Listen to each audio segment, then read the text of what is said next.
नमस्कार दोस्तों, स्वागत है आपका आपके अपने चैनल पर। तो भाई सबसे पहले कहूंगा happy Republic Day to all. सबको कहूंगा हैप्पी रिपब्लिक डे। और यहाँ पर देखिए छोटा सा एक सेलिब्रेशन जो रिपब्लिक डे के लिए है वो मैं आपके साथ यहाँ पर शेयर करूंगा इस व्लॉग के माध्यम से।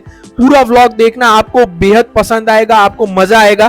तो ये देखिए पूरा व्लॉग एंड तक। और चैनल में अगर आप नए हैं तो चैनल को सब्सक्राइब करिए, लाइक करिए और वीडियो को शेयर भी कर दीजिएगा। अब मैं कुछ भी बोलूंगा नहीं, व्लॉग को एंजॉय करिए और इस मोमेंट को फील करिए कि आप भी इस सेलिब्रेशन का हिस्सा हैं।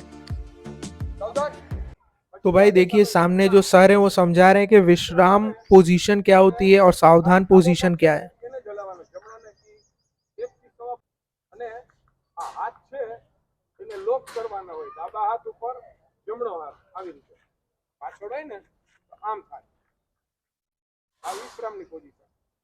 एनसीसी में मिलिट्री में आ सिस्टम છે શબ્દોમાં ફેર છે અમારા આરએસએસ ની અંદર દક્ષ અને આરામ આપે આપણે અહીંયા શું છે વિશ્રામ જ્યારે કીએ એટલે હાથ અને પગ દેઈને ખોલવાના આવે પાછા સાવધાન કીએ એટલે આવે બરાબર જ્યારે રાષ્ટ્રધ્વજને ફરકાવવામાં આવે ત્યારે હલવાનું ન હોય ત્યાં સુધી રાષ્ટ્રગીત ગવાઈ જાય ત્યાં સુધી પછી છેલ્લે સલામી આપવાની કે છે બધા કોઈ આપે પહેલાના સમયમાં ટોપી પહેરેલી હોય તો જ આપતા હતા હવે નથી પણ એ આપણે આ રીતે હોય આપણા હાથને આ રીતે રાખવાના પાકા ચૂકા નહીં કપાળ આગળ અને પૂરેપૂરા દક્ષ એટલે એકાગ્રતાપૂર્વક આપણા ભાવ છે એ રાષ્ટ્રગીતની અંદર પ્રગટ થાય છે એ સાંભળવાની કોશિશ કરે આટલું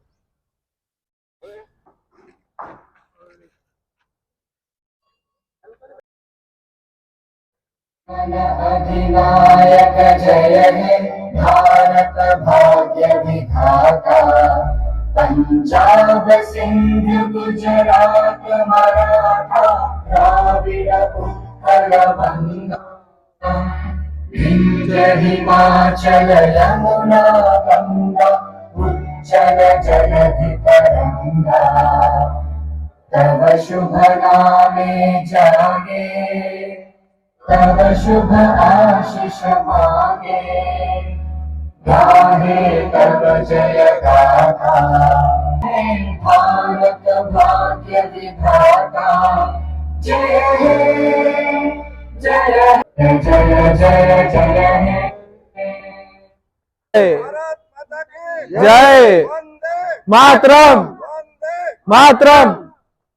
तो यहाँ पर भाई सर कुछ बता रहे हैं इम्पोर्टेंस 26 जनवरी को लेकर, तो प्लीज सुनिए। બેઠો જ રહી આવી સ્થિતિની અંદર હતો અને એને ઊભો કર્યો અને એને શાસ્ત્રનું જ્ઞાન આપ્યું વ્યક્તિગતના યોગ આપ્યા છે એમાં મારો ને તમારો બેયનો બોલી જાય અને મૈત્રી રાખી તો બેયનો વિકાસ થાય તો આ સમરસતા આરએસએસનું મુખ્ય ધ્યેય છે કે દેશમાં સમરસતા લઈ આવવાની બહુ સારી ભાષામાં સમ અને રસ બધાને એક રસ કરી દેવાનો આપણે એક રસ થઈને રહેવાનું અને એના પાયાને મેં હમણાં બે વસ્તુ કીધું કે કામ કરવું એનું ફળ તો મળવાનું જ છે કોઈ કર્મ ફળ આપ્યા વગર રહેવાનું નથી તો શા માટે આપણે નુકસાન થાય આપણને એવું ફળ આપણને મળે એવું કર્મ આપણે શું કામ કરવું જોઈએ આટલું આપણે નિશ્ચય રાખી તો સૌનું ભલું કરવાની આપણી ભાવના રાખી અને કાર્ય કરીએ એક સૂચનના રૂપમાં મેં હમણાં બે ભાઈઓ સાથે વાત કરી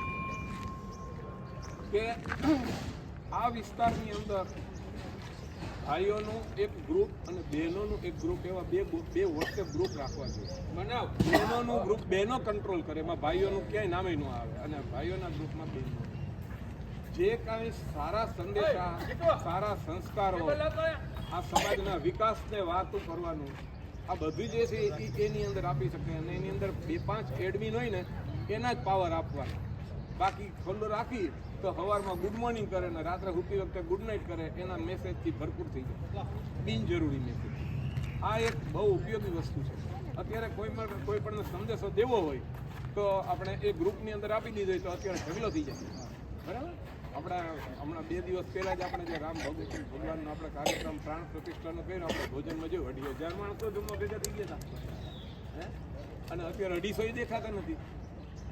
કાંઈ એને સંદેશો ન ગયો હોય, અને નહીંતર બીજો આળસ સિવાય કોઈ શબ્દ જ નથી. હા, આળસ અને પ્રમાદ એ ક્યારે થાય છે કે જ્યારે આપણે એ વસ્તુમાં ગમવાનું ઓછું કરી છીએ. આપણને કેમ દેશભક્તિ ન ગમે? વર્ષમાં 2 જ વખત આપણે રાષ્ટ્રધ્વજ આગળ આવવાનું છે, 2 જ વખત. તો વર્ષમાં 2 વખત આપણે ટાઈમ બી કેમ ન પહોંચી જાય એકદમ સમયસર? ત્યારે ટીવી શું કામ જોઈએ? આપણે મોબાઈલ શું કામ બંધ કરી દેતા નથી?